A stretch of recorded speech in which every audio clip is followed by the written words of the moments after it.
স্বামী দেবতা উঠা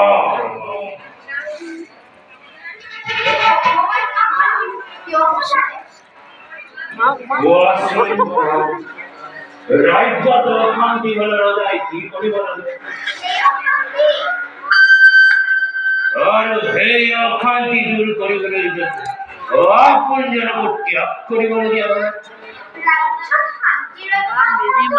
ৰজাৰ দায়িত্ব ইয়াক আপোনালোকৰ কিন্তু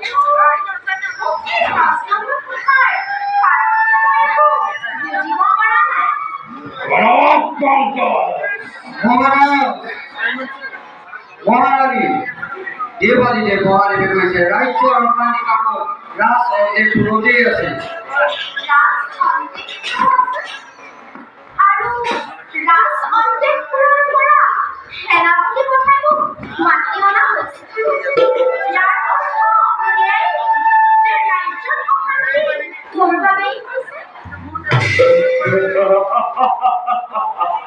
ৰবিবাৰ বুদ্ধি নদিব যি কথা আজি মই ক'ব লাগিছো এই কথা তুমি নিজে ব্যক্ত কৰিলা নহয় মহাৰাজ এয়া মই কি শুনিছো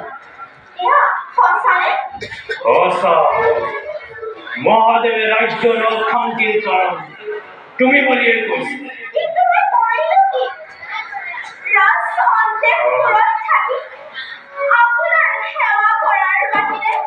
মই এনে কি কাম কৰিলো যাৰ বাবে ৰাজ্যত অশান্তিৰ সৃষ্টি হৈছে কওক স্বামী কওক গণপতি মহাৰাজ আপোনাৰ কি সেনাপতি আপোনাৰ কি সেনাপতি আপোনাৰ পুত্ৰ কি কৰিলে কি এটা নকৰিব এই কথা জগতে জানে মোৰ ৰাজ্যত যত এক নপুংসক ৰাজ্যত থাকিলে সেই ৰাজ্যৰ ৰজা কাৰোৱে শান্তি এই বেটা আৰু তাক জন্ম দিয়া মাতৃ হিচাপে তোমাক কি কৰিব স্পষ্ট কৰিব এক কুলক্ষণীয় পুত্ৰ আৰু তেনে কুলক্ষণীয় পুত্ৰ জন্ম দিয়ালৈ মই এই পৃথিৱীৰ পৰা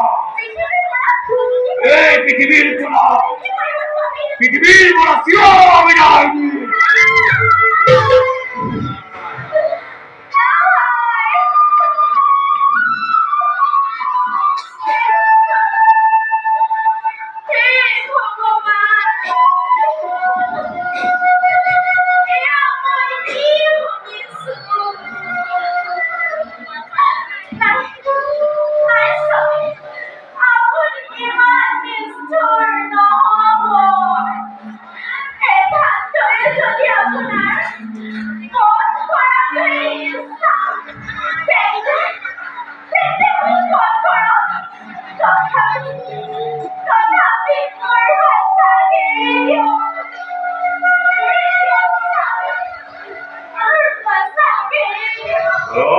শান্তিৰ বিভূতি মই গছ আৰু গুটি দুয়োকে মই নিষেধ কৰে গণপতি কলক কংকন মহাৰাজ প্ৰেমে মহাৰানী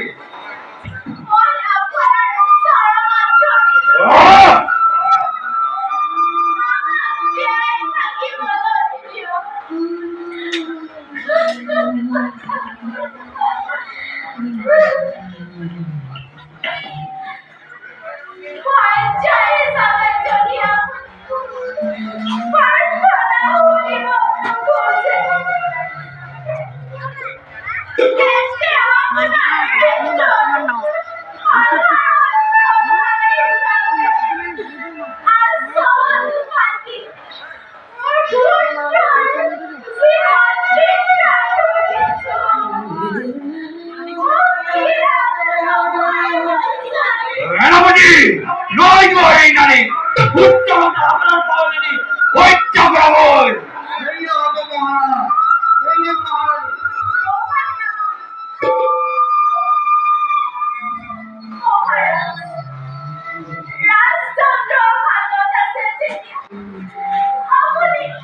পৃথিৱীৰ কাৰ্যত গ্ৰহণ কৰিব পাৰে। কিন্তু মোৰ পুত্ৰক হত্যা কৰিবলৈ আপুনি আদেশ দিছে আৰু সেই পুত্ৰৰ মাতৃ হিচাপে মোক হত্যা কৰিবলৈ আদেশ দিছে। সেই পুত্ৰৰ পিতৃ আৰু মাতৃ স্বামী কোন? এইবোৰৰ প্ৰয়োজন নাই। প্ৰয়োজন নাই প্ৰয়োজন নাই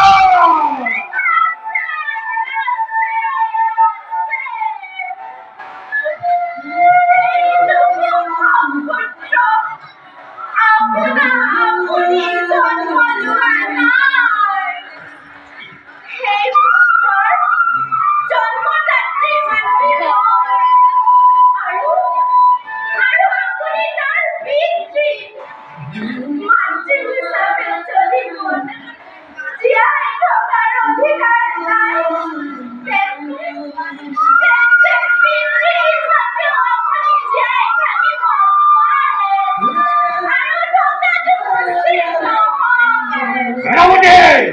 জয় যোৱা সিহঁতৰ জীৱন শেষ কৰি দিয়ক। বলো মহাৰাণী, ৰজাৰ ৰাজ্যৰ ভ্ৰমণৰ বাবে বহুত কৰি কৰিবলৈ বাধ্য। ধৰ